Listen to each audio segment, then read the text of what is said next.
The Toronto Raptors have found a hidden gem, as we all saw how well Jamal Shead played in the opening night of preseason for the Toronto Raptors, but there was an interview of Jamal Shead and people around him, including former Toronto Raptor Fred VanVleet and his current head coach, Darko Rajaković, on Jamal Shead's development, his approach to the game, and everything that he's doing off the court to improve for the squad. And even since Summer League, since college, he has continuously added stuff to his game, which gives very, very positive indications for his development as a Toronto Raptor and how he projects to develop, for the point guard position for this Raptors team moving forward into the future. So we'll break down how Jamal Shead's been playing, what his coaches, what Fred VanVleet, what he himself is saying about his development, and why he is a hidden gem for the Toronto Raptors, who was a second-round pick for the team this summer. So lots of stuff to dive into, but before we dive into any of that, folks, again, if you are part of the 67% of viewers that haven't hit the subscribe button just yet, the season's around the corner. We got a game happening tonight, which we'll be reacting to, so make sure you guys hit that subscribe button so you don't miss a single thing that's going on with this Toronto Raptors team. But let's dive into it, because Josh Lewenberg did a really, really nice piece interviewing Jamal Shead, Fred, and different people out there about the Raptors' new rookie, and it opened some eyes in terms of who Jamal Shead is as a basketball player and really as a person. Basically, first, those are quotes coming out from Jamal Shead saying that what they're looking for is what I do. The Toronto Raptors told me to come in and try to do that to the best of my ability. They also gave me a role immediately, and that helps. When your coach tells you what you want, what to do, you can accept your role and you can try to excel in it from day one. So Jamal Shead's coming in and expected to be working really hard, provide a lot of energy on the defensive end, and is really accepting in regards to what his role is with this Toronto Raptors squad. I mean, there's a lot of times you see players come in, especially guards, smaller guards, are trying to prove themselves as a smaller guard. Myself, when I'm playing basketball, always trying a little chip on your shoulder here and there, but as that sort of role player, second round pick, you have to come in and play your role. And obviously, he was a defensive player of the year in college despite his smaller frame. So he can come out there, be a hound defensively, and we saw that in opening night, of preseason. Looking at the stats, the guy came out and was really effective out there on the court. Had 10 points in the game, didn't make his threes, but had 4 assists and 3 steals in that, only 17 minutes of action. So he filled up the box score. He did exactly what was asked of him, and that's kind of what he's determined what he's going to come out and do. Darko Rajaković has a set determination for him, and he's going to come out and try to execute on that game plan, which, you love to see from a rookie coming in being mature enough to accept the specific role that's been given to him. But basically, Jamal Shead went on and said, I'm not the most athletic player. I'm very athletic, but there are more athletic guys than me, so I try to use my brain. When I get into the paint that deep, sometimes it's not my turn to shoot. Sometimes it's my turn to pass. I'm just trying to figure out where and when and where to use my abilities at the rim and trying to be an unselfish teammate. And as I kind of mentioned, the Toronto Raptors have had a lot of small guards, a lot of players, over the course of the team's history. Obviously, the Raptors grew up Kyle Lowry, deeper history, Mighty Mouse, Damian Stoudemire, and obviously in more recent history, Fred VanVleet.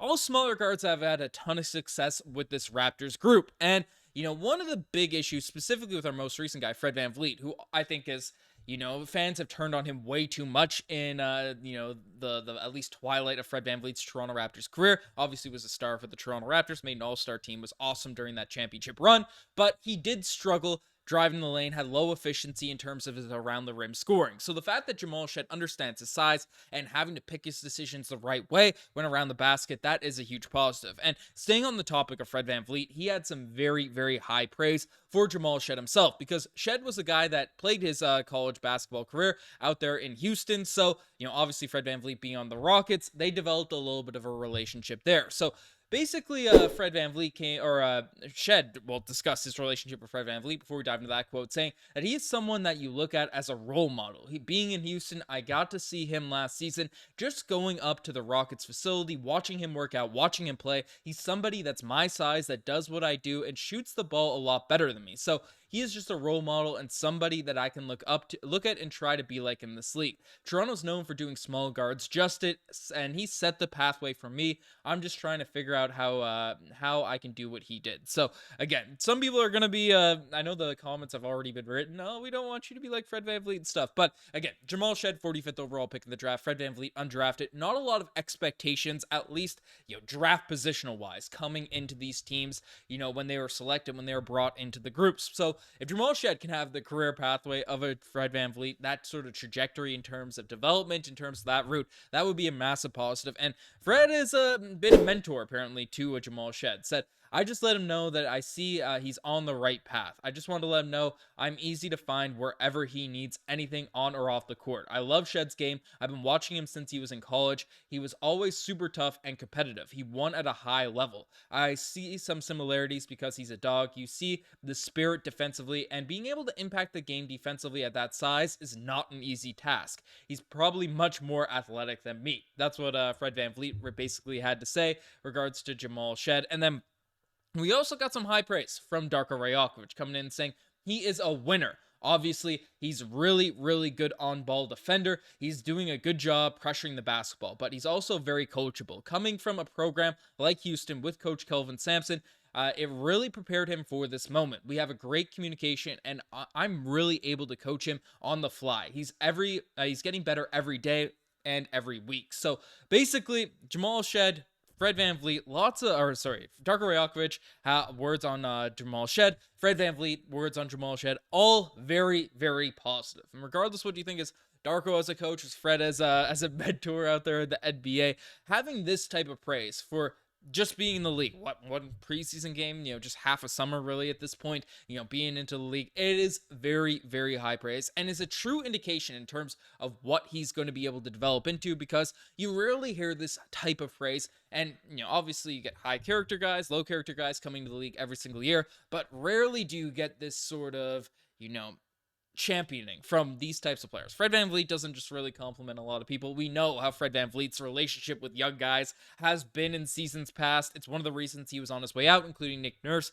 Wasn't a big fan of the younger guys out there, so to have this much of high praise on a Jamal Shead is very, very positive, is a very, very good indication. And basically, just going back to Fred and Kyle, those guys are dogs. They bring it every single day. They're really smart, and they know how to use their bodies. They know when to cut and when not to cut. They play games within the game. You have to be a little extra when you're smaller. So, again, with all the concerns that come with just being a smaller guard out there in the league, especially with, the not elite jump shooting we've seen yet from Jamal Shead, the fact that he is taking the things from some of the greatest Toronto Raptors, definitely Kyle Lowry and Fred VanVleet being an all-star, he's one of the greatest Toronto Raptors of all time. The fact that he has taken this very much to heart, taken this energy, taken this approach, has me very, very excited to watch his development, to see what he's going to be able to do. Maybe not just in his rookie season, but over the course of his Toronto Raptors career. I mean, he was the 45th pick, and the Toronto Raptors gave him one of those guaranteed contracts, which is something he vouched for. It's one of the reasons he fell into the draft, because, he wanted that role. He wanted that opportunity that the Toronto Raptors are willing to provide for him. And